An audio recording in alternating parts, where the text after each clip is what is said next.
Harper, Ben Harper, détrompez-vous, c'est juste un homonyme et il s'agit bien ici d'une femme, arrive en Ford bleu dans un petit bed and breakfast de la campagne anglaise, très bien noté sur la fourchette. Accueillie par un homme aux dents longues, elle a choisi de s'isoler loin de la ville pour se remettre d'un drame, le suicide de son mari, qui a jump over the balcony sur l'air de It's Raining Men de Jerry Halliwell. Et ça a de quoi marquer pour sûr. Elle basculera dans l'horreur quand elle découvrira que l'hôte de maison n'est autre qu'Arturo Brachetti, les plus grands transformistes que le monde ait porté. Sauf que là, Arturo, il lui en veut grave. Et il l'effraiera en se déguisant tour à tour en un prêtre pervers culpabilisant, un gamin joueur inquiétant au visage uncanny, c'est une très grande performance d'Arturo d'ailleurs, en policier stupide et en tout plein d'autres bouseux flippants. Son but à Arturo ? Foutre la frousse à notre veuve en apparition nocturne, course-poursuite terrifiante et aussi en secouant les pommiers du jardin. Arturo serait-il le diable ? Ben Harper serait-elle en enfer ? Au purgatoire ? Ou bien, avec tous ces hommes qui se ressemblent et oppressent la seule femme du village, est-ce simplement une interprétation bobo auteuriste des Schtroumpfs ? Mystère, mystère. Voilà l'histoire que l'on s'était imaginée après cette fée des films avec l'ABA du dernier Alex Garland dans l'épisode 89. Mais qu'est-ce que ça raconte en vrai ? Douille ou pas douille ? Nos avis et ceux de la presse, c'est parti pour le match retour de Men. DJ, kick that shit. Ça te fait mal quand on te tire dessus ? Je ressens les blessures. La douleur est une simple information. Votre discours était très éclairant. Très éclairant. C'est du blabla, oui. T'intéresses à qui ? T'intéresses à quoi, toi ? Est-ce que t'en as de la considération ? Tu déconnes, non ? T'as aucune notion, t'as fait 40 films, t'as même pas assimilé un minimum de technique. T'es nul. Bonjour et bienvenue dans le match retour de Men, le troisième film d'Alex Garland après Annihilation et Ex Machina. Après vous avoir exposé nos attentes autour de sa bande-annonce, sont avec moi autour de la table pour revenir en avis sur ce film, ma team de couilles. Oui, car c'est le comble dans notre planning aujourd'hui. Il ne nous permet pas d'avoir Clémence, Marion ou Johanna autour des micros. Et non, et ce n'est pas la force du patriarcat et du mal dominant, on vous l'assure, elles sont prises par le travail. On restera du coup entre belles couilles. Mais le travail n'est-ce pas un reflet du patriarcat ? Ça fait 2, 4, 6, 7 couilles. Pendant que nous, on garde les gosses à la maison. Et 7? oui. Non, mais on est avant-gardiste ici. C'est ça qu'il faut dire à Fetaber. On est avant-gardiste. Je respecte le lore, j'ai qu'une couille. Non, mais ça va être un peu dommage de ne pas avoir du coup la vision d'une femme. Écoutez, on va essayer de s'en approcher le plus. C'est pour ça que j'ai mis une robe aujourd'hui. Ça part en couille. Ça devient flippant direct. Bref, souvenez-vous, on vous avait fait une intro d'escroc dans l'épisode bande-annonce. Alors là, on avait été des escrocs, quoi. Fin de saison. Rien fait carrément, Moi, pas travaillé. hyper bien fait. Avec un Romain qui jouait tous les rôles masculins dans notre podcast. Et franchement, on s'excuse platement. Auditeurs, auditrices, on s'excuse. Bref, elles sont là, nos couilles du podcast. Avec moi, Kevin qui est là. Salut, Kevin. Bonjour à tous, bonjour à toutes. Il a pas une grosse couille. Clément aussi est là. Salut, Clément. Clément et William. Hello, bonsoir à tous. Que de la barbe autour de la table. Alors, on va se lancer, nous, dans notre critique, évidemment, comme d'habitude, de Men d'Alex Garland. Mais avant toute chose, on va préciser à nos auditeurs, auditrices, où est-ce qu'on va se situer en termes de spoil pour cet épisode. Salut les couilles. Le calculateur. Bonjour le calculateur. Ça va ou quoi, le calculateur ? Ça va ma couille ? Ça va, ma couille ? Oh oui, bien placé. Ça va et toi ? Ça va bien. Alors, moi, je peux être neutre car je suis ni homme ni femme. C'est vrai, Très tu es bien l'analyse. une machine. En termes de spoil, alors, où est-ce qu'on va être pour cet épisode ? Pour Men, nous allons spoiler à hauteur de 100%. Ah, bah oui. Wow. Tout le film. Tu vas parler comme ça tout le temps, Kevin ? Birmanie, tu te sautes de guerre. Ouais, allez, 100%. Non, mais oui, obligé, pas le choix avec ce film-là. Et oui, car il y a des coups de théâtre, des révélations. N'est-ce pas, Scooby-Doo ? On va être obligé, bien sûr. Donc, si vous n'avez pas vu le film, vous pouvez mettre pause, aller voir le film et revenir ensuite. Et reappuyer sur lecture. Voilà. Ou bien vous en foutez complètement, ou bien vous l'avez vu le film et du coup, vous allez vous délecter de notre critique et analyse autour de ce film à tiroir, j'ai envie de dire. Aïe, aïe, aïe. Mais avant toute chose, il va falloir qu'on résume la vraie histoire de la vraie réalité. Parce que ce qu'on avait imaginé, Ben Harper, Arturo Brachetti et tout. Ils sont pas dans le film. Très déçus. C'était pas ça. Très déçus. Il est même pas italien. Ils ont aucune douille. Très déçus. On va donc lancer, évidemment, vous le savez, comme chaque semaine, la roue de la chance qui va nous permettre de déterminer qui aura la lourde tâche de résumer le film. Et le calculateur, c'est toi qui la lance. Allez, je la lance. C'est parti, les amis. Wouhou. Et on repart à gauche. Romain. Yes. Bonne chance. Cool. Je devrais pouvoir y arriver normalement. Alors, j'appelle l'esprit de synthèse, s'il te plaît. Réponds-moi. Bonjour, je vais t'aider. Je veux mon aide, Romain. Merci, esprit de synthèse. Écoutez, Harper, c'est simplement Jessie Buckley. Harper se rend dans la campagne anglaise, dans une petite maison qu'elle a louée. Cottage. Voilà, une maison très sympathique, perdue dans la campagne anglaise, dans le village de Cotson, si je dis pas de conneries. Cotson, n'est-ce pas? Donc elle se rend avec sa petite Ford Fiesta bleue là-bas, et elle y rencontre ce premier gars qui s'appelle, je sais même plus comment il s'appelle. Geoffrey, qui est le propriétaire de la maison. En fait, c'est comme un Airbnb, quoi. Il lui passe les clés, il lui fait la visite, et puis voilà, on se rend compte au fur et à mesure du film il lui passe la grosse clé en fer clé. de 3,5 kg, tu sais. Fort Boyard. Une bonne grosse maison bien vieille, hein, qui a plus de 500 ans, qui a du Shakespeare presque dans ses murs. Shakespeare. Donc, Marlowe, Christopher Marlowe, Harper Harlowe. Oh là là. Pardon. Analyse en direct. Excusez-moi. Et du coup, en fait, on se rend compte qu'elle est là aussi pour prendre du temps pour elle, parce qu'elle a subi un gros drame qui est la mort de son mari, en fait, avec qui elle voulait divorcer, justement, sur une dispute de divorce, parce que lui ne voulait pas divorcer, il voulait la retenir absolument, il voulait qu'elle l'aime.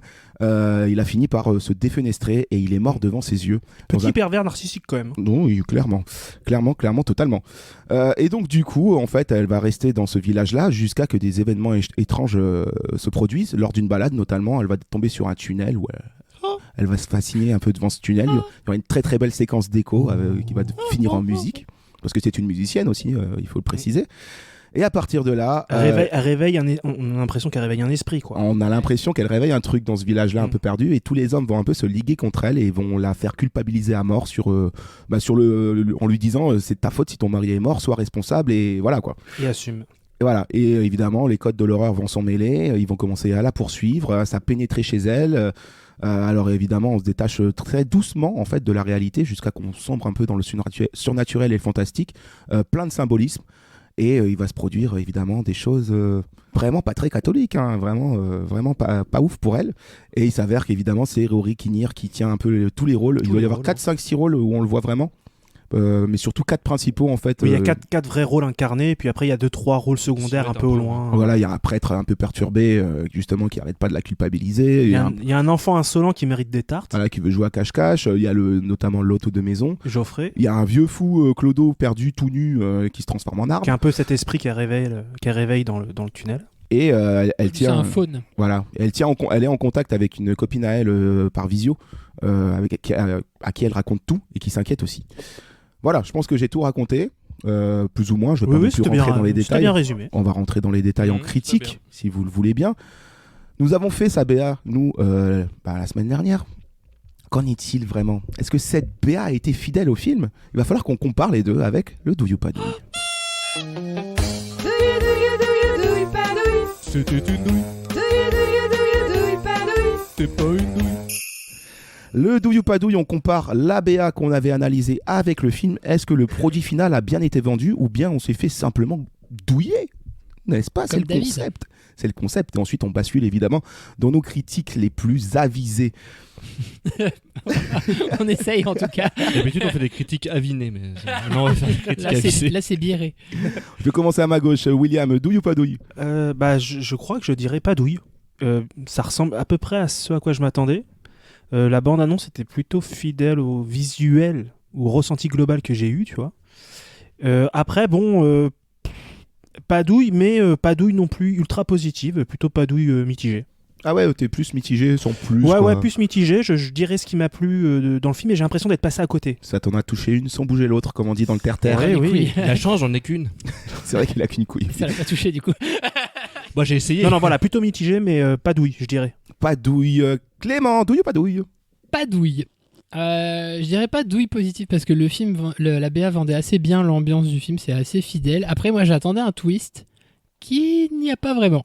Donc, le film m'a beaucoup plu. La BA était fidèle, je dirais pas douille. Oh, tu devais te douter que c'était pas Arturo quand même à la fin. Non, ça je m'en doutais.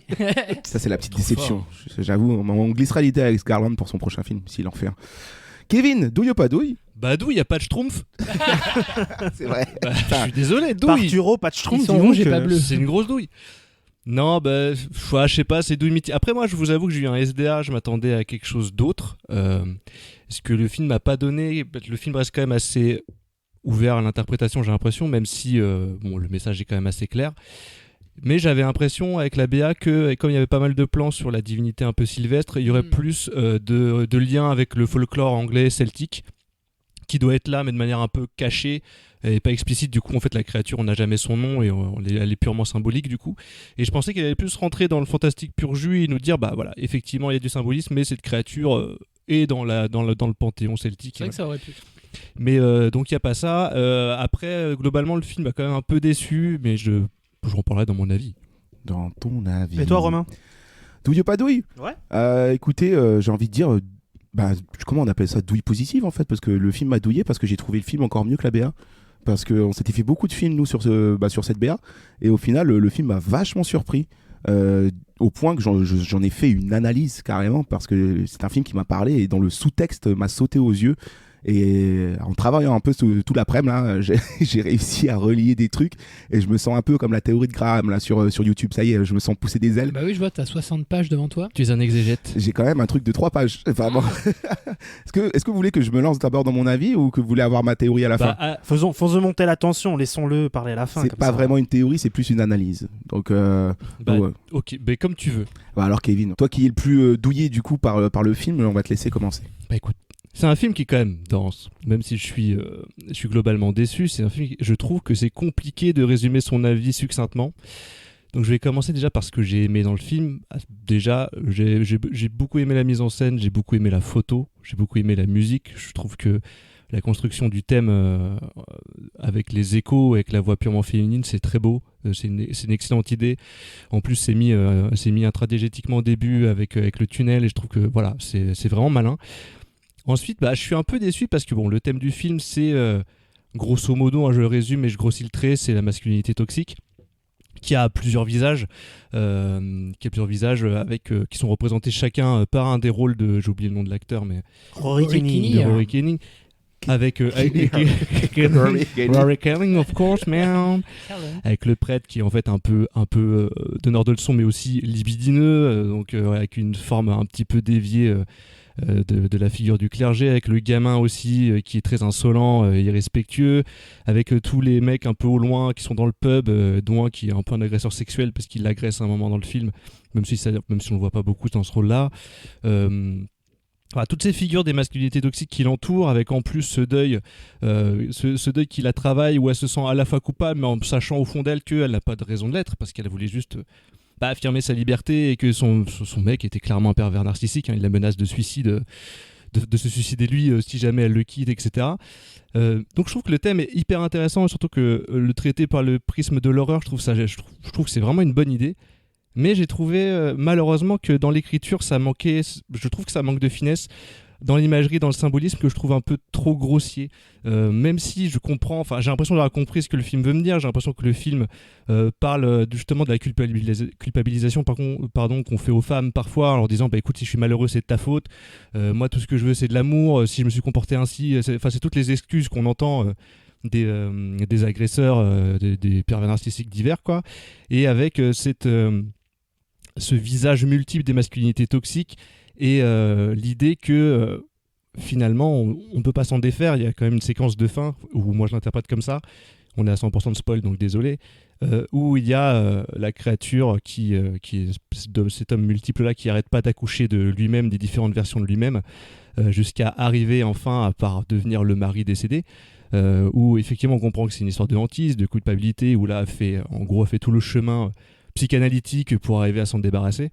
Et je trouve que cette image, elle renvoie quand même à un truc que je trouve bizarre, et je sais pas, j'ai pas pu m'empêcher, et j'en parlais avec Clémence, de trouver que c'était un film quand même d'homme, quoi, qui avait été écrit par un homme et qui avait quand même ce petit côté, moi j'ai ressenti comme ça, un peu rance de, au fond, c'est pas de leur faute, ils voulaient être aimés, quoi. Au fond, on est un peu au fond. Oui, bah après vous discuterez. Oui, tu parles du message que délivre du coup Oui. l'avatar de son mari à la fin qui dit j'attendais que simplement d'une chose, c'est que tu C'est un m'aimes. peu ça, Voilà. et j'ai l'impression que c'est un peu maladroit. Après, peut-être que c'est pas exactement ce qu'il voulait dire, mais enfin moi je l'ai pris comme un truc un peu maladroit, un peu puéril. J'ai vraiment eu la sensation de quelqu'un qui a voulu faire un film intelligent, et Alex Garland est un mec intelligent, je dis pas le contraire, hein. Mais je sais pas, j'ai l'impression qu'il s'est laissé dépasser par le sujet, qu'il était peut-être biaisé aussi par son propre point de vue. Je sais pas, en fait c'est je sais pas, je veux pas faire le gars, il y a que les femmes qui peuvent parler de ce sujet-là parce que c'est pas tout ce que je pense. Mais j'ai l'impression que pour le coup, il a été trop dans sa masculinité à lui quand il a raconté son histoire. Et pour moi, ça manque un peu de justesse et ça devient un peu gros sabot.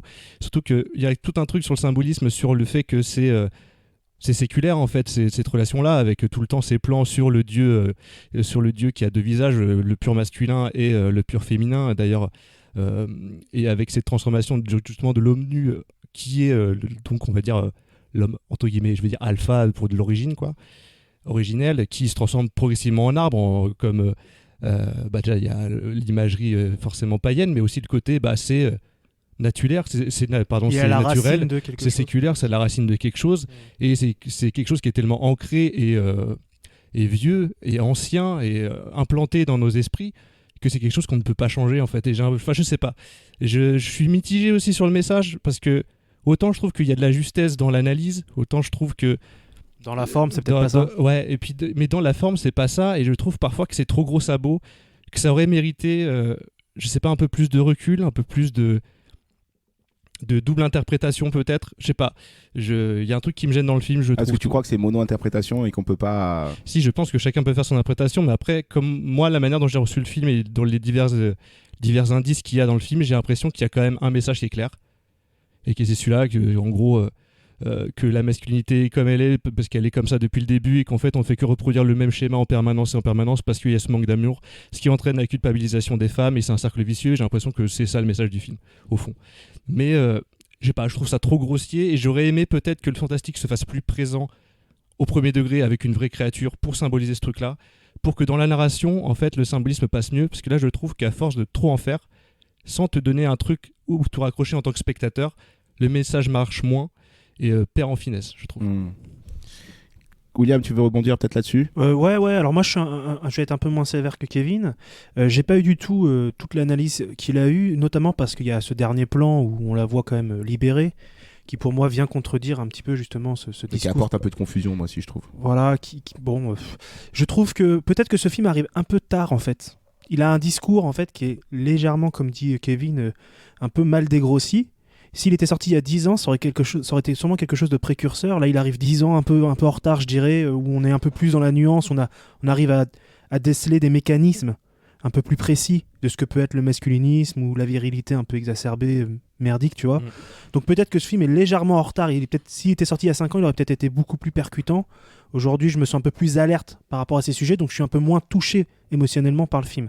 Donc j'ai pas trop parlé de cette partie-là, puisque moi, personnellement, je me suis pas trop senti happé par l'histoire de Harper, ni par l'histoire d'ailleurs du mari qui s'exprime à travers tous ces avatars de la masculinité. Donc j'ai plutôt parlé du côté technique, moi, de l'œuvre, qui est sûrement la chose qui m'a le plus plu. Je trouve que le film, il est magnifique. Alors déjà, je trouve la photo incroyable. Ouais, elle est ouf. La photo est incroyable, que ça soit dans l'exposition de plans nature qui se veulent comme des tableaux, que ça soit dans cette manière de présenter les lieux en faisant des zooms lents en avant, comme si tu rentrais dans un tableau. Pareil, encore une fois, il y a vraiment le côté très pictural de l'œuvre qui est présente, qui moi me touche particulièrement. Il a cette manière aussi de faire une focale, en fait, de jouer sur le flou entre les personnages et l'arrière-plan, et de jouer avec ça justement, entre le moment où elle prend conscience, où elle s'éloigne de sa culpabilité, on est moins dans le flou, et puis dès qu'elle commence à redouter d'elle, de son opinion, ou que quelqu'un essaie de la faire douter d'elle, tout d'un coup, hop, on voit que ça se refloute un petit peu. Et moi au départ je me suis dit qu'il fait ça que techniquement à la focale sur la caméra, mais en fait après coup il y a dû avoir un peu de traitement en post-production, et je trouve ça discret, et c'est parfait. Il le fait habiter aussi son arrière-plan. Il y a plein de moments où le personnage oui, là, on le voit, on le voit, et c'est bien parce que ça pourrait être des séquences un petit peu longuettes, un petit peu trop d'exposition autour du personnage, et il arrive comme ça à nous divertir grâce à un petit passage de personnage vers l'arrière, ou une musique qui revient, un écho qui bouge. Enfin voilà, dans l'ensemble j'ai trouvé que techniquement C'était extrêmement abouti. Grosse félicitations aux 2 acteurs principaux qui sont voilà, que ça soit Buckley, Jesse Buckley ou Rory Kinnear. Alors pour le coup, moi par exemple, il y a quelques années, il y avait eu un film là, Split avec McAvoy où il avait interprété plein de personnages différents et ça m'avait pas beaucoup touché parce que j'avais trouvé que comme ces persos étaient très caricaturaux, il était presque pas facile pour un acteur mais presque trop évident qu'il allait y arriver. Là, je trouve que c'est toujours dans la subtilité au niveau de ces persos. C'est dans une posture, dans une manière de finir une fin de phrase, dans une manière de rythmer aussi les mots qui vont sortir. Et en bougeant légèrement les accents, qui fait que tous ces persos se ressemblent sans jamais être identiques. Et là-dessus, moi, je trouve que le travail, il est incroyable. Vraiment, je trouvais ça fabuleux.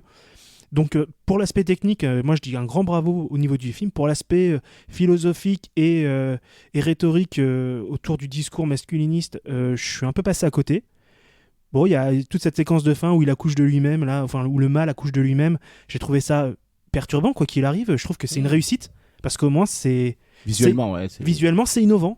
On nous propose quelque chose, voilà, quelqu'un qui s'enfante de lui-même avec de la douleur, avec du sang, avec tout ce que ça peut d'avoir de répugnant et de gênant. Et voilà, donc et la musique qui va avec aussi. Et la musique qui va avec, bien entendu, qui colle parfaitement en scène. Donc dans l'ensemble, je passe un peu à côté du film, mais j'en ai plutôt un bon, je sais pas, je trouve pas mon mot là. Chercher un mot valise. Ressenti. Voilà, j'ai un bon ressenti par rapport au film. Je le reverrai pas, je pense pas. Mais j'ai pas passé un mauvais moment. Je suis pas aussi emballé que peut-être les 2 suivants qui vont parler après moi, mais en tout cas. Voilà, allez le voir, ça vaut quand même le coup. En tout cas. Tant mieux, en tout cas, tu as dit tout ce qui est technique et tout, on n'aura pas besoin de rebondir là-dessus. Je pense qu'on est tous d'accord, c'est vrai que le film, il est magnifique. La photo, moi j'adore la manière dont il a filmé la forêt. Ça se ressentait aussi un peu dans Annihilation, où il a cette manière un peu de saturer ce qu'il faut, les lumières, ce qu'il faut, le vert surtout, le vert des feuilles. Comme il joue avec l'ombre en plus, ça fonctionne. Il joue avec les ombres mouvantes, mais donc forcément. Ça, c'est très. Les reflets, les fleurs qui ressortent. C'est très Danny Boyle, ça. Tu sens qu'ils sont bossés ensemble, quoi. Au début j'allais dire c'est très anglais, mais en fait c'est très Danny Boyle. Elle se balade à un moment dans un petit champ de fleurs, c'est des fleurs violettes, c'est trop beau. C'est trop beau, on dirait des petites étoiles. C'est vrai que c'est le côté bucolique. En vrai, moi, les scènes que j'ai préférées, c'est les scènes de forêt, quoi, je crois. Où vraiment, j'avais ce côté liberté, là, je sais pas. Après, c'est peut-être à force d'être à Paris où j'en peux plus. Là. C'est super bien. Ça m'a bien. 30 degrés, sa grand-mère. Trop chaud. Jessie, magnifique, quoi. Magnifique, dans tous les sens du terme. Clément ? Oui, écoute, moi j'en sors du film, donc je suis un peu... ça m'a remué, clairement, ça m'a fait un truc émotionnellement. C'est un film fort, je trouve, comme ces autres films. J'ai vu Ex Machina dans la semaine que j'avais pas vu, j'ai adoré aussi. Je sais pas, je suis que sur l'émotionnel là, donc de toute façon vous avez tout dit en termes de structure, de thématique et tout. Ça m'a remué. Que dire d'autre, je suis un poil déçu de 2 trucs. C'est que bon, il n'y a pas de twist. C'est vrai que je pensais vraiment qu'il y aurait un truc genre elle est en enfer et tout, mais en fait c'est mieux comme c'est, parce que c'est plus subtil. C'est quand même dans une forme de réalité. Après, est-ce que c'est sa réalité mentale? C'est un film sur le deuil, c'est un film sur la résilience, comment tu passes à autre chose, etc., comment tu tournes une page. Et l'autre truc qui m'a un peu moins plu, c'est le perso de l'ado gamin. J'ai pas vraiment compris qu'est-ce que ça racontait, qu'il soit fait avec une tête un peu en CGI. Et je pense que j'aurais préféré que ce soit un enfant, un acteur enfant qui le joue, pour dire que la masculinité toxique peut commencer dès l'enfance, en fait, selon comment tu as été éduqué. J'aurais trouvé ça plus fort du côté de ce personnage, que ce soit vraiment un gosse. Là, que ce soit cet acteur qui joue un gosse, ça m'a fait un peu comme dans Aline. C'est-à-dire que tu vois la tête de Valérie Lemercier sur un gosse de 9 ans. J'ai un côté, et je pense que c'est volontaire, hein, parce qu'il y a dans le visuel du perso, il est très dérangeant à regarder. Mais du coup, j'ai pas exactement compris qu'est-ce que ça racontait, que ce soit lui qui le fasse aussi. Après, en fait, ce qui se passe, c'est que comme dans tous ces films, et notamment dans Annihilation, c'est que le dernier tiers, il est trop fort pour les structures de films, parce qu'à chaque fois, dans le dernier tiers, il se passe toujours un truc que tu n'as absolument pas vu venir et qui est une espèce de temps suspendu jusqu'à la fin.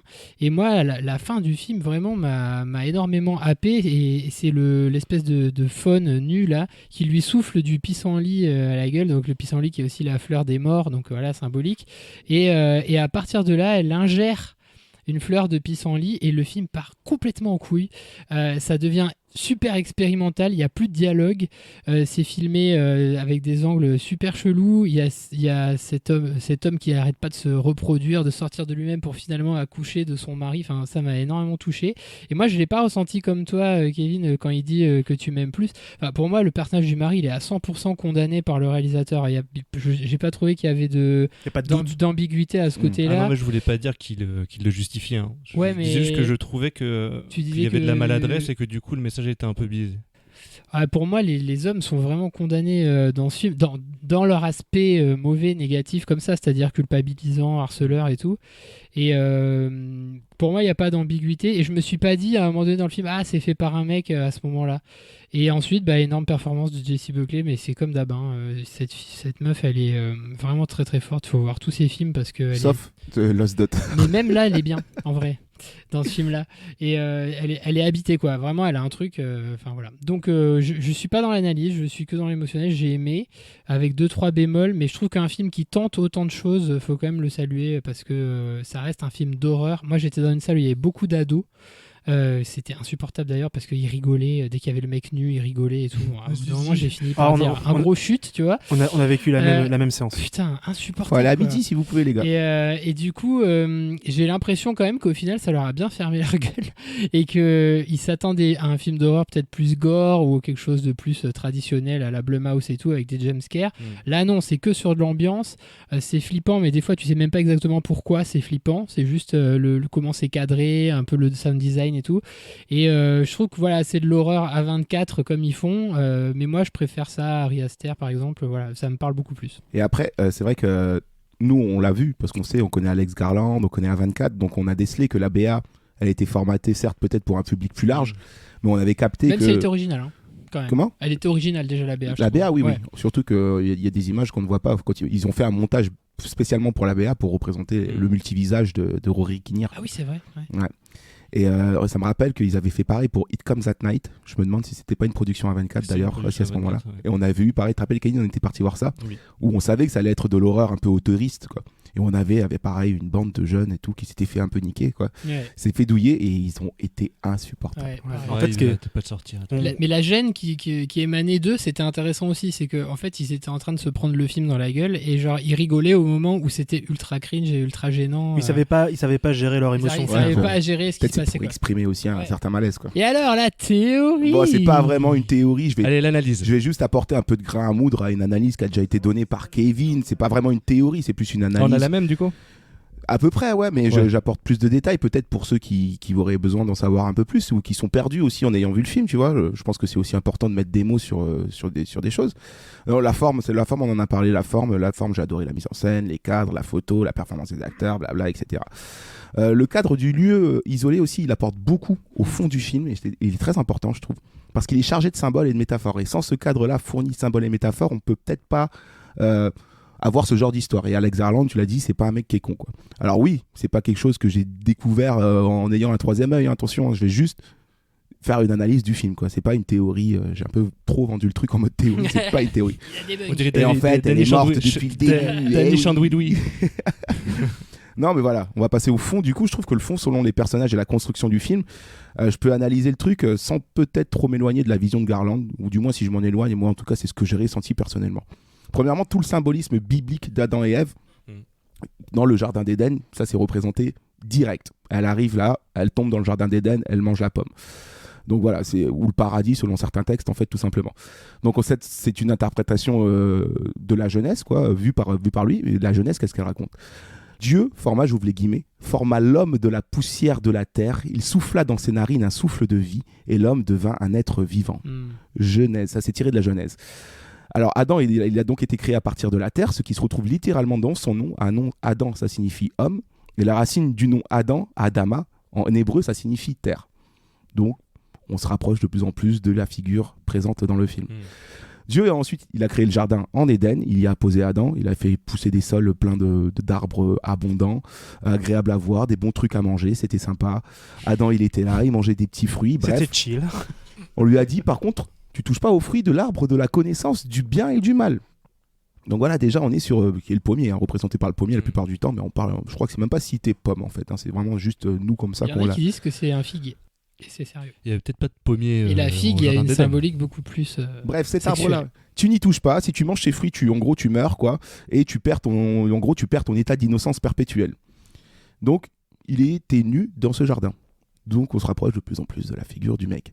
Puis arrive Ève, forcément, parce qu'il se fait chier Adam. Du coup, Dieu, il crée Ève à partir de sa côte. Bref, tout ça, vous connaissez. La tentation, du coup, révélée avec le serpent qui arrive. Serpent, d'ailleurs, les écailles qu'on a vu dans la BA, qu'on ne retrouve pas forcément dans le film. Ah oui, c'est vrai qu'il y a aussi dans l'affiche représentée sur. Si vous regardez l'affiche, vous ferez attention. Mais c'est une micro-douille de la bande. Les briques du tunnel de l'affiche sont en forme d'écailles. Ce qui n'est pas le cas dans le film. Donc, c'est vraiment une interprétation aussi d'affiche. Donc bref, le serpent arrive et il dit à Ève, Dieu sait que le jour où vous y goûterez, vos yeux s'ouvriront et que vous serez comme des dieux, retenez bien tous les phrases que je dis, comme des dieux connaissant le bien et le mal. Bref, Ève elle fait vas-y, moi je m'en bats les couilles. J'ai faim, j'ai la dalle. Donc elle mange, elle croque dans la pomme. On se retrouve du coup dans le film avec Harper qui croque dans la pomme. Et elle convainc Adam d'en faire autant. Du coup, elle l'embarque dans son délire. À partir de là, je vais citer la Genèse.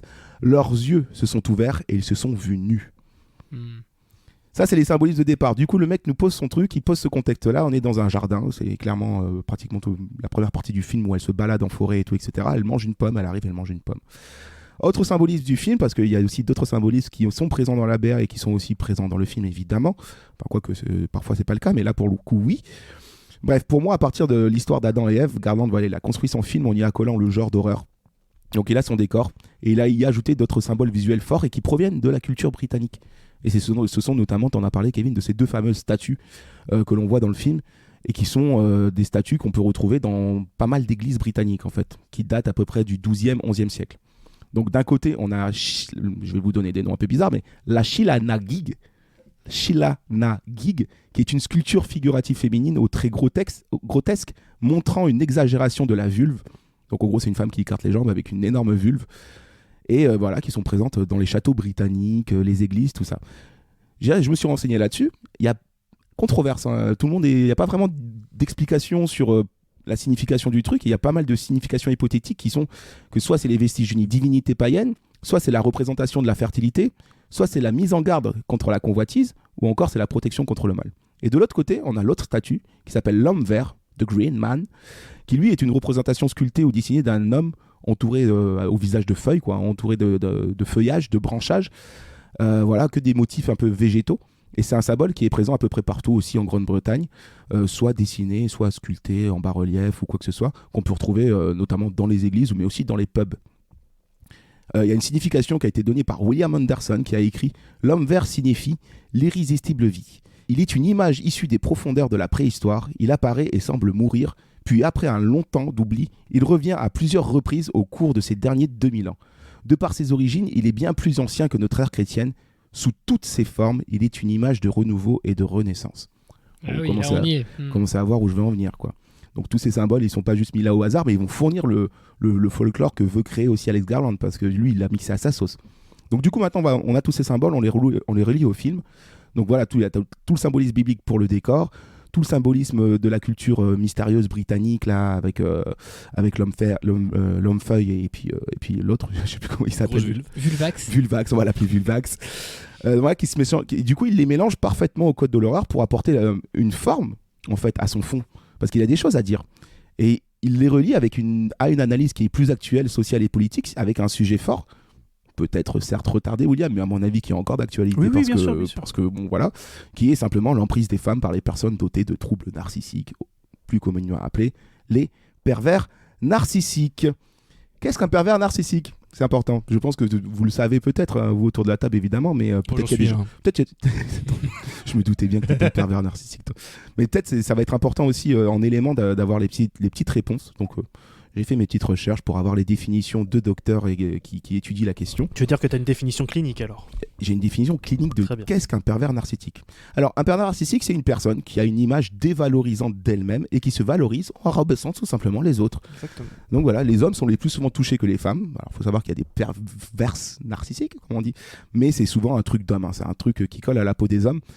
Les femmes sont moins touchées par la perversion narcissique. Est-ce que sûrement parce que comme l'homme il est au sommet social, enfin c'est moins le cas maintenant, mais à l'époque, il était au sommet social. Forcément, c'est les gens qui sont au sommet social qui sont peut-être le plus aptes à se sentir dévalorisés par rapport aux autres concurrents, tu vois ce que je veux dire.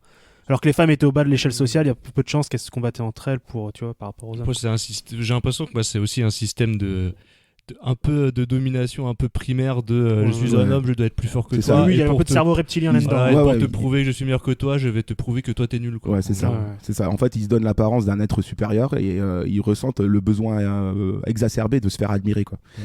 Donc, ils manipulent leurs proches, leur entourage. Ils ressentent aucune culpabilité et ils blessent les autres, voilà. Et c'est le cas de James, en fait, son mari qui s'est suicidé. Et attendez de comparer son personnage et les symptômes du trouble narcissique. Vous allez voir plus précisément quels sont les symptômes du trouble narcissique. Parce que très souvent, la personne atteinte de trouble narcissique, de la personnalité narcissique, est une personne séduisante. James, il est BG, déjà, premier point. Parce que souvent, ça touche les BG, quoi. Je veux dire, c'est pas un truc de moche.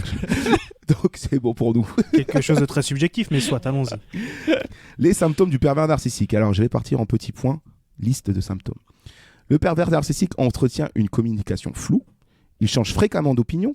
Il raconte des mensonges, il éprouve de la jalousie, il est incapable d'avouer ses torts ou d'assumer la responsabilité de ses actes, il est incapable de reconnaître les besoins ou les sentiments d'autrui, il est continuellement en quête de reconnaissance ou de succès, il présente parfois plusieurs visages, par exemple le passage d'une profonde tristesse à la colère lorsqu'il est contrarié, et il n'est pas conscient du mal qu'il provoque. Cependant, l'influence qu'il exerce sur autrui est calculée. De l'autre côté, la personne qui est victime du pervers narcissique, elle ressent de la culpabilité, elle se sent dévalorisée, elle reçoit de nombreuses critiques, elle ne se sent plus elle-même, elle sent qu'elle doit faire attention à tout ce qu'elle dit et fait tout pour ne pas contrarier l'autre. Donc là, on est clairement dans la définition là, c'est 100%. de James et Harper, quoi. Bref, lorsqu'il n'est pas traité, un trouble de la personnalité narcissique peut conduire à l'abus d'alcool ou de drogue, la dépression, des pensées ou des comportements suicidaires, et des difficultés relationnelles. En tout cas, il est difficile d'identifier une relation toxique et de la quitter. En gros, la meilleure manière de se défaire de l'emprise d'un pervers narcissique et de mettre fin à la relation, C'est de fuir. c'est, surtout quand il s'agit d'une relation de couple, c'est, oui, on peut fuir, mais du coup, c'est un type de relation qui conduit à de l'épuisement. Mentalement, t'es épuisé. T'as une perte de confiance en soi. Tu te reconnais même plus. Je pense qu'on peut même parler de charge mentale, du coup. Ah, mais là, totalement. Tout espoir de vie harmonieuse et saine, c'est même pas la peine d'y penser. C'est mort. T'es victime d'un pervers narcissique, tu crées une confusion mentale, en fait. Et ça, c'est les docteurs qui en parlent comme ça. Tu te crées une confusion mentale. C'est des bouleversements émotionnels qui empêchent parfois des réflexions rationnelles. Vous allez voir où je vais en venir, du coup. Le pervers narcissique cherche fréquemment à isoler la personne sur qui il exerce son emprise et tente parfois de lui faire couper le contact avec ses proches. Et c'est la définition même de Harper, pour moi, dans tout le contexte du film, de tout ce que je viens de vous dire là. J'en arrive à mon analyse, qui est là. En fait, Harper, elle a vécu sous l'emprise d'un pervers narcissique qui est James. Ce même homme qu'elle a voulu quitter parce qu'il était pervers narcissique, elle voulait divorcer. Ce même homme qui, acculé, a joué la carte du chantage affectif en disant « Attention, moi je vais me suicider et tout, il faut que tu m'aides, machin, etc. » Elle s'en est très bien rendu compte, elle dit « Non, en fait, justement, c'est à cause de ça que j'ai envie de me casser. » Il se donne quand même la mort. Elle est traumate, évidemment, en plus elle le voit mourir les yeux dans les yeux, quoi, pratiquement. Elle est traumate par cette expérience et encore victime de son trouble narcissique, encore sous l'emprise de son trouble narcissique et de sa manipulation mentale. Elle s'est isolée en pleine campagne anglaise, justement, dans un trou perdu pour pouvoir faire le point sur sa vie, mais ça a continué malgré tout à la hanter. Dès lors, James, il s'est manifesté en la présence d'un homme à plusieurs visages. Comme dit plutôt, un des symptômes, c'est d'avoir plusieurs visages, d'avoir plusieurs facettes, qui en plus est visuellement appuyé en étant interprété par un seul mec, par un seul acteur. Donc ils représentent chacun en fait un fragment de cette emprise narcissique qu'il avait sur elle. James, en plus, il s'est doublé par le poids de la culpabilité que leur apportent tous les personnages, quoi. T'es coupable, t'es coupable, t'es coupable. Alors on a conscience qu'elle est pas coupable, mais on n'arrête pas de lui dire à chaque fois que c'est une merde et que c'est de sa faute s'il est mort. Et donc il la rabaisse, il la critique pour en arriver jusqu'à leur fin. Il la croit pas, genre le flic qui est représenté dans le truc, il la croit pas, il relâche le mec qui est venu faire le pervers dans son jardin et tout. Et surtout il l'effraie. Donc ils sont clairement tous pervers narcissiques et ils représentent à mon avis tous les fragments de ce même James. Alors elle se sent plus elle-même, elle perd sa confiance, alors qu'elle était revenue gagner justement ici pour mieux se sentir. Et même après sa mort, elle est encore victime de l'emprise de ce pervers narcissique et elle crée une confusion mentale qui peut aussi expliquer le surnaturel du film. Tout ce qui est, elle perd sa rationalité en fait. Du coup, il n'y a plus rien de rationnel. Je pense qu'on peut peut-être l'expliquer comme ça. Et pour rappel, un pervers narcissique, il tente parfois de couper le contact avec les proches. Et ça, c'est montré aussi dans le film. Oui, parce que lors des appels visuels avec son ami, physiquement, le contact se coupe. t'as les trucs qui se brouillent et même la connexion qui saute. Parce que c'est un pervers narcissique qui te laissera pas justement trouver une solution chez tes amis, tu vois. Et même au-delà de la notion de pervers narcissique, ça parle de violence en général cyclique de l'homme sur la femme, qui sont appuyés par des symboles comme les tunnels, les couloirs, les graines, les fentes, bref, une espèce toutes les choses cycliques, quoi, les échos, les choses qui vont, qui reviennent, les choses. Et pour revenir à Adam et Ève, il pose son contexte pour donner corps à son histoire, auquel il apporte les codes de l'horreur. Et je trouve que ça, c'est trop malin, parce qu'il aurait pu faire simplement un truc un peu pompeux, un peu autoriste. Et ça marche bien du coup avec de l'horreur. Et c'est aussi comme ça qu'avec les autres symboles, comme les statues, l'homme vert et Sheila Nagig, la Vulvax, qui finissent par ne faire plus qu'un en fait. Il crée un monstre qui fait naître le mal encore et encore jusqu'à qu'il soit figuré par James lui-même. Et c'est la catchphrase de l'affiche, hein. Le mal engendre le mal. C'est une très bonne catchphrase d'ailleurs, ça, bravo. Et quand elle avale la graine qui marche pas en anglais. J'avoue, mais ils doivent être contents. Reveal engenders a man. Elle marche qu'en français. Oh no, it's not working. Et quand il se fait souffler le pissenlit, là, quand elle avale la graine qui est soufflée par l'homme vert et que ça rentre dans sa bouche, on en revient à ce que je disais sur la création d'Adam dans la Genèse. La poussière. Ouais. L'homme, répondant au nom d'Adam, a été créé lorsque Dieu forma l'homme de la poussière de la terre. Il souffla dans ses narines un souffle de vie et l'homme devint un être vivant. Est-ce que tu ne penses pas, pardon, ce que ça me fait penser, mais pour moi c'était un peu les pissenlits, les petits pistils là, c'est leur semence en fait, en vrai. Et puis c'est les fleurs sur les tombes. Et pour moi c'est aussi une forme de figuré un peu de viol. D'éjaculation. Ouais. D'éjaculation. Ouais, et puis visuellement aussi ça marche bien parce que tu souffles sur un pissenlit. Ouais, mais je trouve qu'il y a ce côté-là Après, je sais pas comment l'interpréter ça, tu vois, parce que j'ai l'impression qu'à partir du moment où il y a le souffle du pissenlit et qu'elle commence à avoir vraiment les visions vénères et tout, elle a plus peur. J'ai eu une impression à partir de ce moment-là que c'est comme si elle reprenait le contrôle et que en gros elle les dégomme un par un et sans aucune. La bascule. Elle est plus du tout dans la victimisation. Parce qu'à partir de ce moment-là, elle donne corps à James et elle devient James, car il la hante trop profondément malgré sa mort. Et elle devra vivre avec ça pour toujours. Donc moi je pense que c'est ça justement à ce moment-là. Elle accepte. Pour toujours, mais elle s'en libère quand même. Ça c'est montré par le plan de fin, mais moi je l'évince un peu parce que on va reparler de ce plan de fin. Bref, pour finir, petite dernière analyse de la chanson qui ouvre et ferme le film. Ah oui. C'est pas anodin non plus. Une fois chantée par une femme, une fois chantée par un homme. Voilà, Love Song de Leslie Duncan de base, qui fait extrêmement sens avec tout ce que je vous ai dit en fait, et dont voici les paroles traduites en français.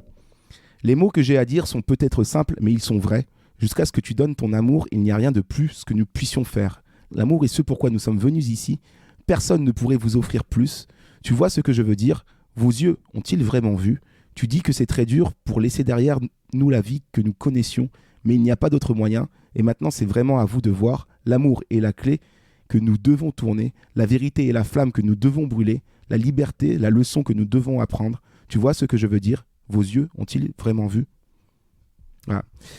Mais je pense vraiment que voilà, on est sur ce truc cyclique où en fait, à force d'être maltraitée, rabaissée, elle est surtout hantée par l'emprise de James, elle finit par l'accepter et devenir lui. Et moi, c'est comme ça que je le vois. Alors oui, il y a cette fameuse image de fin où en fait, on n'est plus du tout dans le surnaturel et on rejoint le réel, où sa fameuse amie, elle arrive au final. Oui, mais du coup, ça rejoint ce que tu disais, c'est-à-dire qu'à partir du moment où finalement des proches, parce que du coup, d'après ce que tu disais, c'est que le meilleur moyen de te remettre de ce genre de rupture ou de ce genre de relation avec un pervers narcissique, finalement, c'est de rester entouré des gens qui vont être capables de te redonner un maître étalon de conscience de toi et d'estime de soi. Donc peut-être que le fait que ce soit isolé crée cette dissonance entre elle et le réel, et qu'à la fin, elle retrouve pied parce que justement, il y a quelqu'un de son entourage qui l'estime, qui vient à sa rencontre physiquement. C'est un sous-texte tout le film, hein. C'est vraiment l'isolement physique. On parle d'isolement mental du coup en fait. C'est pour ça qu'il y a plein de double lecture de ce côté-là et tout. Et je pense qu'il est parti dans ce délire-là où vraiment il a voulu montrer ce que c'est un gros pervers narcissique et du coup d'en créer un monstre quoi.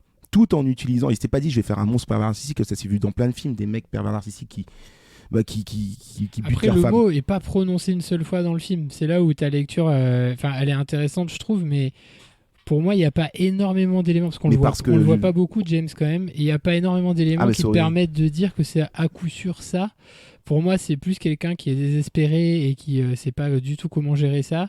Mais moi, j'ai pas du tout eu cette grille de lecture du film. Pour moi, il y a aussi un aspect très sociétal. C'est que, par exemple, c'est aussi un tas de micro-trucs sexistes qui l'emprisonnent. Par exemple, quand elle arrive dans le cottage, le gars, il veut absolument porter ses valises, alors qu'elle, elle veut pas. Et il lui porte ses valises, et au final, c'est trop lourd pour lui, et il finit par lui dire « Ah, j'aurais dû vous laisser porter les valises. » Et c'est plein de micro-trucs comme ça qui sont un peu qui sont de la masculinité toxique, ou de ce qu'on pourrait appeler des fois de la galanterie, mais et pour moi, ils représentent tous chacun justement une mais ça, définition. pour moi, c'est pas forcément James. Là, c'est plus un discours sur ce que les hommes font en société avec les femmes. C'est la même chose avec le policier, c'est que au final, le policier, il finit par relâcher le stalker qui était dans son jardin, et quand elle lui dit ah mais donc il peut revenir et tout, il fait ouais voilà. Bon bah ça, c'est quand tu vas déposer une plainte à la police, et tu peux très bien être reçu comme ça par des gens comme ça. Donc je pense qu'il y a ce discours psychologique, peut-être le truc du pervers narcissique, même si moi je suis pas sûr parce que le mot est pas dit dans le film, mais il y a aussi tout le discours sociétal sur comment les hommes se comportent avec les femmes, quoi. Il le dit pas justement parce qu'il représente chaque facette à travers les rôles de Rory Kinnear, tu vois. Après, là où je suis d'accord avec Kevin, c'est que c'est pas subtil. C'est que tout ça, on le sait. Ah non, c'est pas subtil. On connaît, tu vois, Adam et Ève, on connaît tout ça, et c'est vrai que le film aurait pu aller un tout petit peu plus loin ou être un tout petit peu plus nuancé que ça, et au final ça reste une femme qui est harcelée par différentes formes d'hommes et de masculinité mais toxique, qui représente à la fin seulement un mec en fait. oui ça c'est stylé, mais voilà, ça dépasse pas ça. C'est là où moi j'ai un petit... Moi, ce que j'aime bien, c'est qu'il ait réussi justement à piocher du folklore pour créer de l'horreur.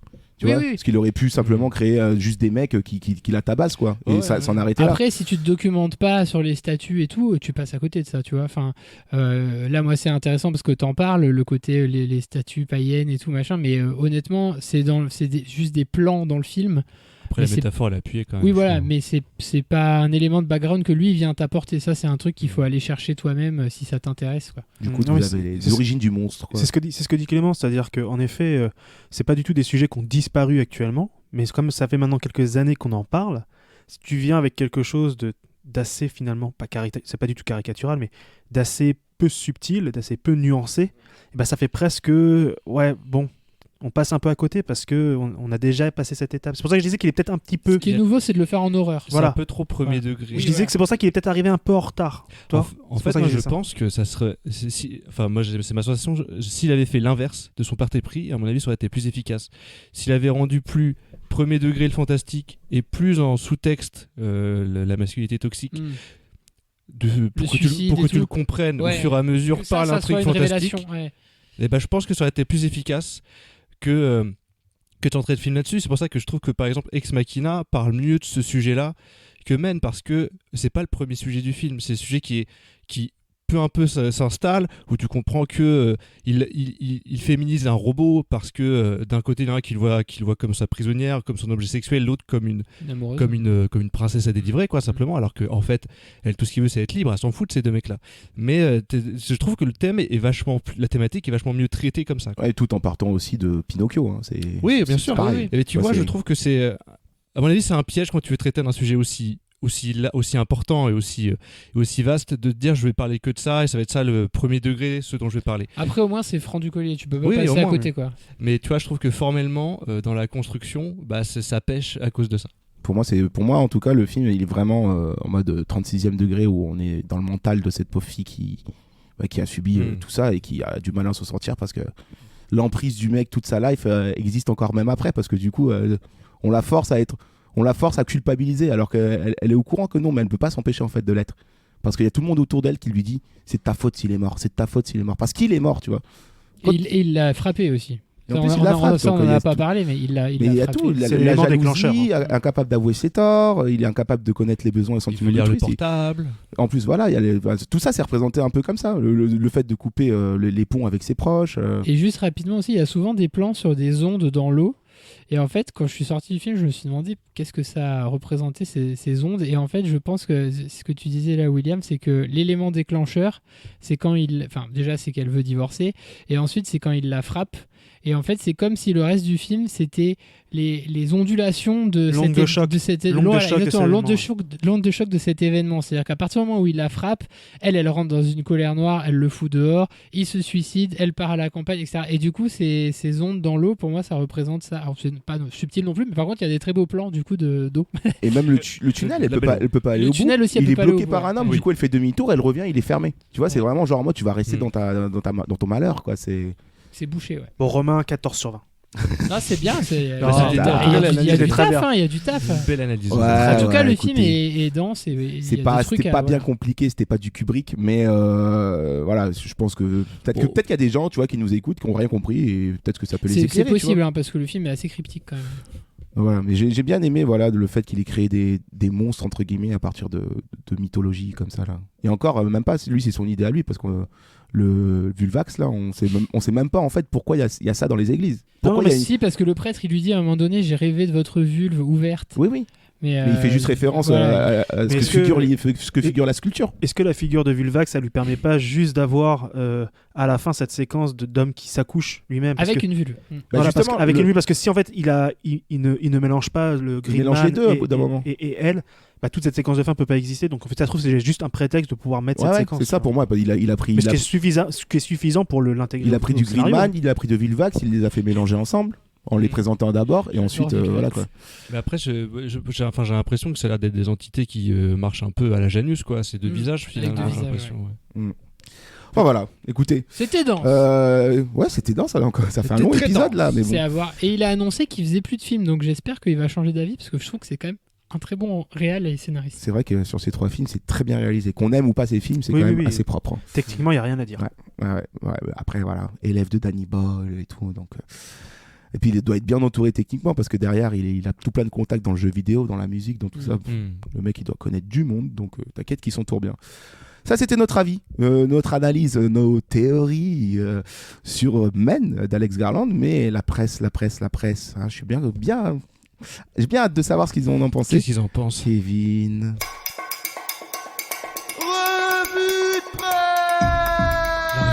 La revue de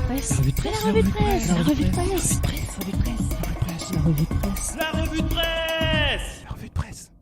Kevin, la presse, tu es parti piocher ce qu'a dit la presse autour du film. Piocher, bien sûr. Déjà, je vais commencer par les notes. Les notes, c'est un peu mitigé. On est sur Rotten Tomatoes avec 69%. Donc, c'est plus de la moyenne, mais ça reste, on va dire, du 14-15 sur 20. Metacritic, 65. Donc, plutôt bonne note pour Metacritic. Et Allociné, 3,4. Écoute, bonne note, je trouve. 3-4. Ouais, bon, je commence comme d'habitude par les gens qui ont le plus aimé. C'est Cinématiseur qui nous dit...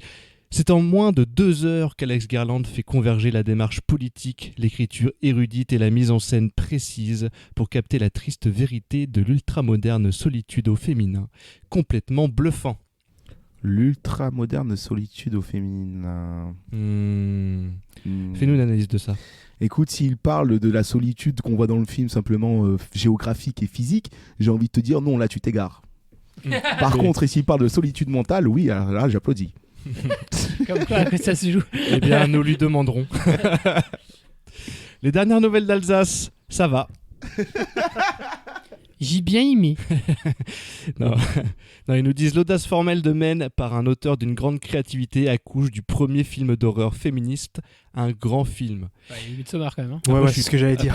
Après oui, je suis content que vous rebondissiez, mais même avant Midsommar, il y avait Hard Candy aussi qui est vachement féministe. Oui. Mais qui est plus un thriller. Ah ouais, c'est pas plus horreur. un thriller. Mais il y a d'autres films d'horreur féministe, Alien notamment, ouais. N'importe quel revenge porn. En tout cas, je sais pas si Alien est féministe, mais il y a des composantes féministes dedans, quoi. Donc non, c'est pas le premier. Ouais, grave, oui, carrément. Grave, est-ce que c'est féministe du coup? Oui. Je sais pas. Oui. Titan, Titan aussi. Après Titan, c'est pas horreur, non? Peut-être. Bon bref, il y en a eu d'autres avant quand même. Renseignez-vous là. Regardez des films en Alsace. Bécassine. C'est vrai. Mimi Cracra. Très bon film. Oh, Tom et Nana.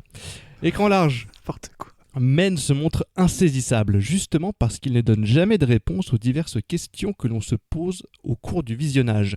Alex Garland laisse libre cours à la riche toile d'indices qu'il parsème le long du chemin, à commencer par ce pommier qui renvoie comme une ritournelle le féminin à l'image indélébile du péché originel. Le réalisateur fait confiance au pouvoir d'évocation de sa mise en scène et évite de se retrouver coincé par des assertions prémâchées, soit tout l'inverse de l'autosatisfaction que pouvait afficher Darren Aronofsky sur des thèmes similaires dans Mother. Par contre, non. Mais par contre, je suis pas du tout d'accord avec la fin. Mother, c'est un chef-d'œuvre. Mother, ça parle quand même de l'art, surtout quoi. Mother, ça parle aussi beaucoup. L'art, l'artiste, la muse. Ça beaucoup ça parle beaucoup flippant, c'est beaucoup biblique. Hein, ça parle beaucoup de la croix, de la foi. Aronofsky, de toute façon, il est obsédé par Dieu. Hein, donc. D'ailleurs, Vulvax, lui doit avoir la réponse. Hein. Je pense qu'il garde pour lui. Vulvax, c'est. Première, Men est une fable sur la guérison et le retour à la vie, un écho aux préoccupations féministes de l'époque, un commentaire sur la masculinité toxique. Question très contemporaine que l'auteur fond dans une atmosphère d'angoisse immémoriale, convoquant pour ce faire des mythes locaux, des symboles anciens de fertilité et de renaissance, comme l'Onver et la Shila Nagig, bien vu, comme nous disait Romain, et les codes de la folk horror. Folk horror, on n'en a pas parlé, j'avoue, quand on a fait. Si, on l'a dit. On l'a fait c'est tout ce qui est sur. Oui, voilà. Tout ce qui est sur un peu campagnard. Ouais. Très anglais aussi comme genre avec Wickerman. Ou Midsommar. Aussi. Ouais, Midsommar c'est récent, mais genre Wickerman c'est quand même un film des années 70. C'est un truc qu'il a travaillé quand même depuis pas mal de temps. Garland parvient à en donner une vision très personnelle, extraordinairement investie, constamment surprenante, parfois très brutale, aussi brillante dans le registre de l'envoûtement que dans celui de la pure terreur. Oui. Totalement d'accord. Ils ont résumé en un petit paragraphe ce qu'on a mis 55 minutes à dire. C'est bien. Allez, c'est ça pour ça qu'ils sont pros. Hein. C'est la presse. Carte de presse. Mais ils l'ont écrit. Je sais pas combien de temps ça a pris de l'écrire. C'est vrai. Envoûté en fait. C'est vrai que c'est envoûtant. Je suis d'accord, totalement d'accord. Télé-loisirs. D'abord séduisant avec son atmosphère très travaillée, le film bascule dans un délire mystico-gore difficile à suivre et à supporter pour les âmes sensibles. Non. Ah, ça y est, on est dans le négatif. Et oui, on est en train de tomber progressivement dans le négatif. Bon, Télé-loisirs, c'est assez soft. Télé-loisirs, je trouve pas ça hyper pertinent comme critique, mais bon. Les Inrocks. Malgré l'indéniable talent de Garland pour mettre en place un climat d'angoisse et pour figurer des images effarantes, et malgré sa volonté manifeste de mettre en scène la masculinité toxique, la littéralité de l'entreprise couplée au gloubi-boulga spirituel de son exécution déçoit. Et bah, une fois n'est pas coutume, moi je suis assez d'accord avec les Inrocks. J'ai cru que c'était toi la qui avais écrit le littéralité, truc. je suis d'accord, c'est assez littéral comme film. Enfin, moi je trouve quand même qu'ils sont sévères quoi. C'est pas un mélange informe et incompréhensible de spiritualité. Je trouve pas ça. Je trouve dur, hein, vraiment. Tu devrais donner le nom des journalistes parce que c'est vrai que des fois. Je dis vite parce que je sais que certains sont belliqueux. Ils le signent donc. S'ils le signent, on peut le répéter.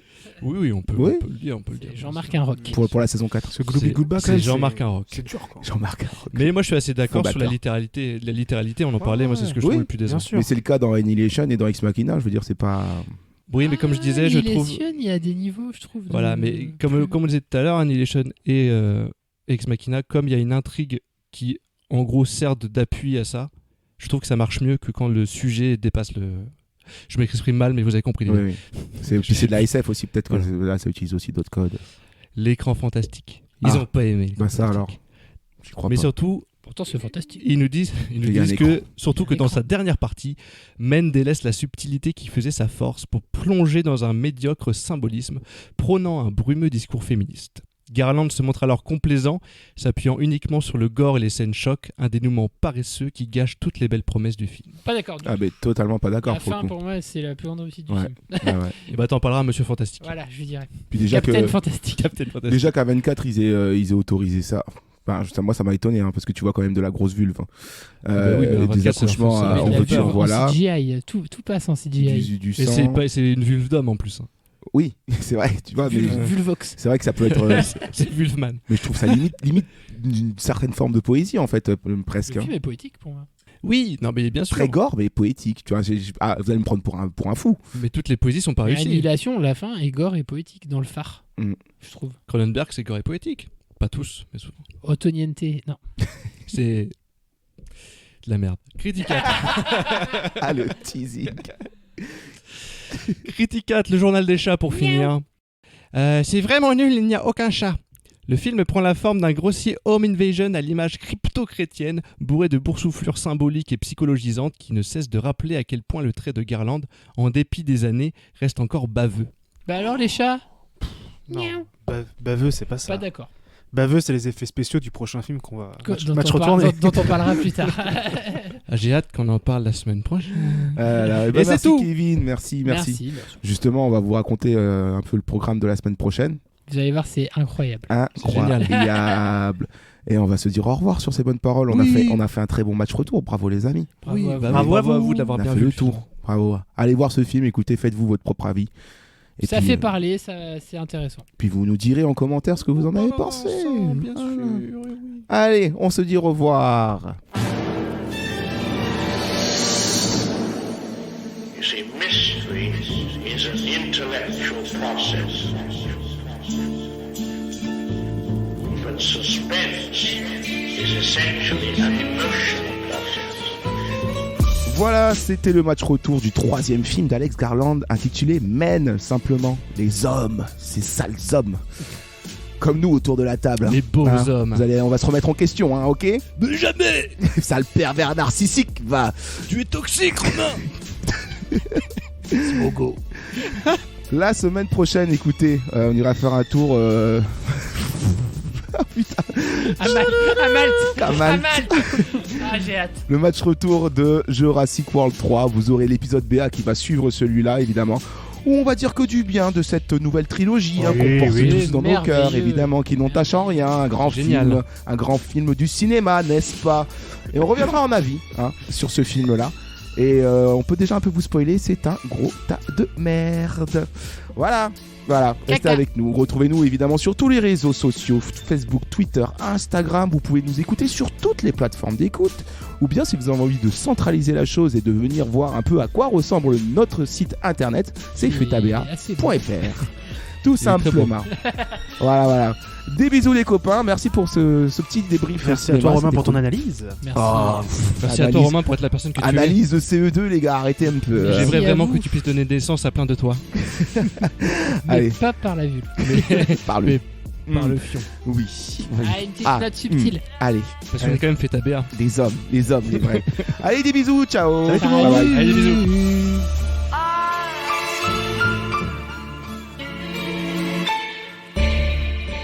Arrivederci. Arrivederci. Arrivederci. Arrivederci.